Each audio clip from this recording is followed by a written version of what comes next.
Mind-blowing TikTok effect, Noodles cap, and how to use this effect.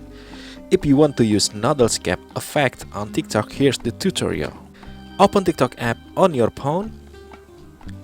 Tap on search icon at the top right and type Noodles cap effect.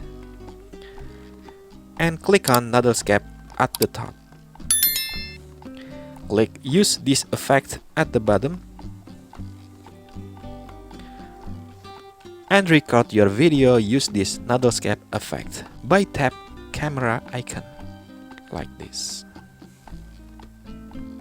So that's the tutorial on how to use Noodles cap effect on TikTok. Hopefully it's easy to do, and don't forget to like and share this video and subscribe to this channel. See you in the next video.